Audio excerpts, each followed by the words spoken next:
Hello friends, welcome to Monica's kitchen. Sabudana vada. సాబుదానాని మంచిగా కడుక్కోవాలి. తర్వాత సాబుదానాలోని వాటర్ని తీసేయాలి. తర్వాత 5 minutes వాటర్ ఉంచి మళ్ళీ వాటర్ తీసేయాలి. తర్వాత వాటర్ అలానే ఒక 1 hour 2 hour ఉంచి తీసేయాలి. తర్వాత పల్లీలు ఎంచుకోవాలి. ఆలు బాయిల్ చేసుకోవాలి. బాయిల్ చేసుకున్న ఆలుని సాబుదానాలో మిక్స్ చేయాలి. మంచిగా సాఫ్ట్గా మిక్స్ చేసుకోవాలి. మిక్స్ చేశాక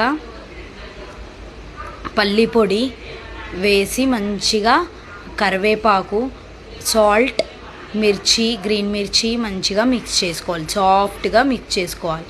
పుదీనా, కళ్యామాకు, కొత్తిమీర, మిర్చి మంచిగా గ్రీన్ చట్నీ లాగా మిక్స్ చేసుకోవాలి.